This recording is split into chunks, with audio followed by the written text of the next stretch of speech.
Crouse. Congratulations on the film. Thank you so much. Yeah.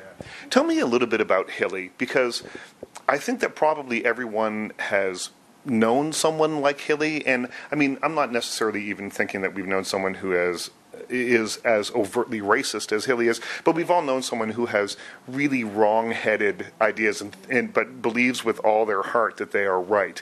So tell me a little bit about Hilly and about making her a real person, because if we don't believe in her, the movie's not going to work.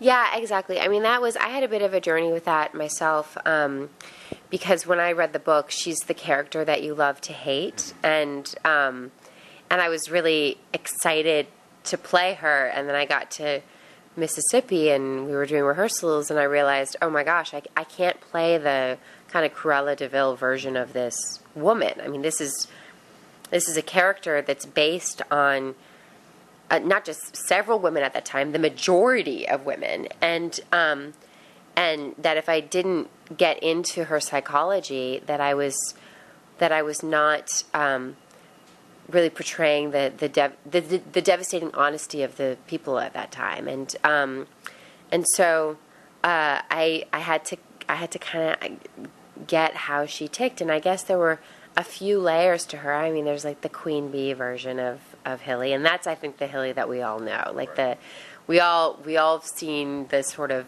power hungry women who have kind of a duplicitous nature to them. I mean, that's definitely a huge aspect of Hilly, and I think a lot of people can relate to that. If not for themselves, they've experienced that.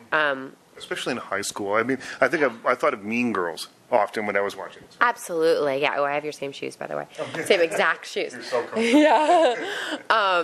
Yeah. It's. I mean, she's an adult woman, but she's still behaving as if she's in high school. And I think that at that time, socially, that was something that was because women didn't have that much power at that time.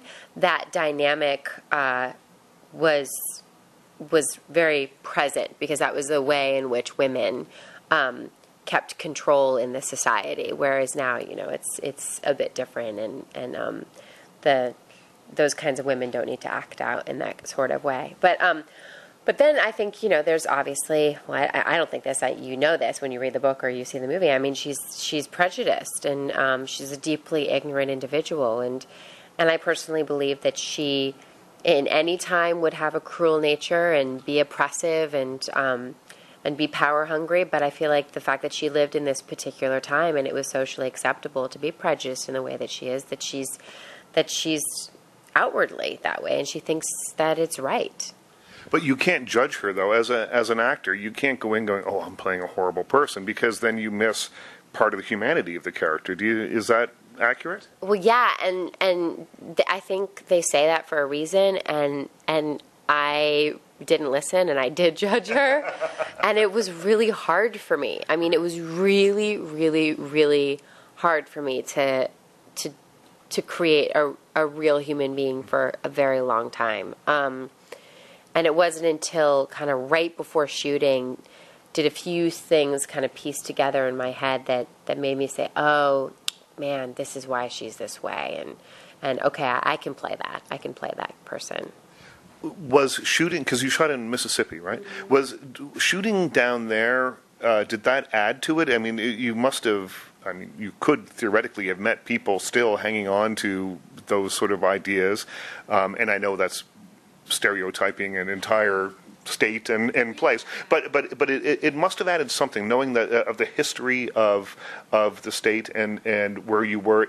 Did it deepen it at all for you? It really did, because it's we shot in Greenwood, Mississippi, which happens to be a really well preserved town. Their economy is doing very well. The Viking stove is made there, so everyone who lives there works at Viking, and so they're doing quite well, and a lot.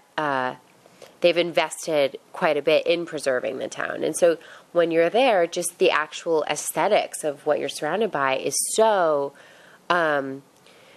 kind of out of the ordinary because you really feel like you're walking around in the 1960s. I mean, it's the houses look exactly the way that they did back then, and the main street, and it's to the eye, it's really beautiful, and I think that was captured in the film. But it's also because, in the context of making this movie and shooting there, it was eerie because it felt like, wow, the people there were so great and embraced us and were wonderful.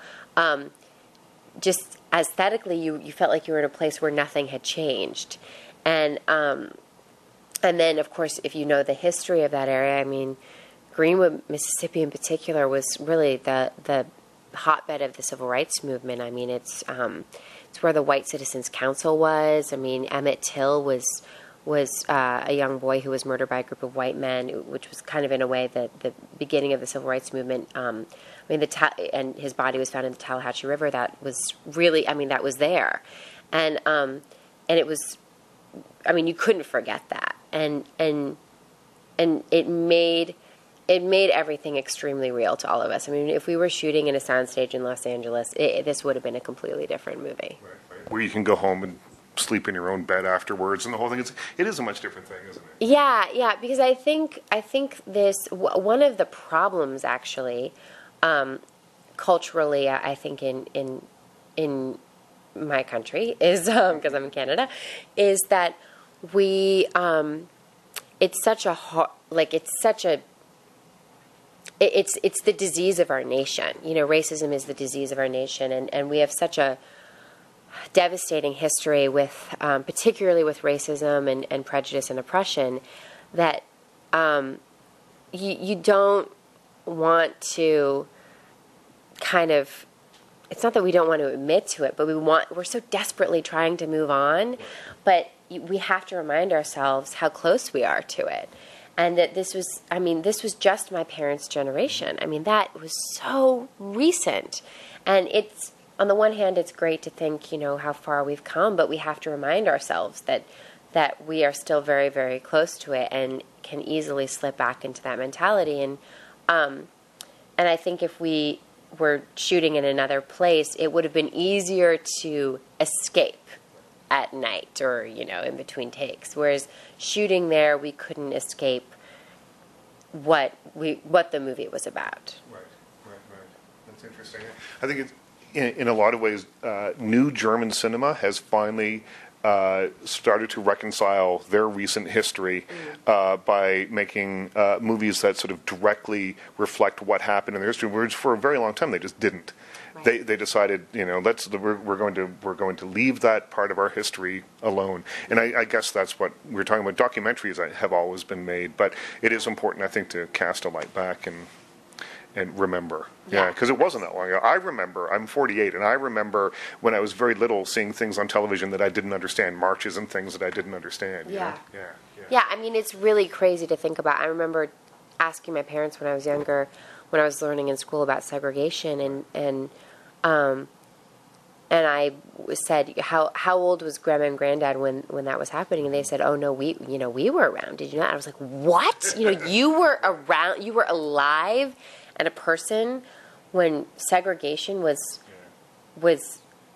allowed, was a law. I mean, it blows my mind. I mean, and I think I have a 4.5-year-old son, and I'm pregnant now, and I think about the things that my children will grow up and say, I can't believe that this was an issue. I can't believe that was being fought when you were around, Mom. And my prayer for myself is that I'm on the right side of history. That I can say, well, I did something, and I contributed to the evolution of my country. Richard Crouse.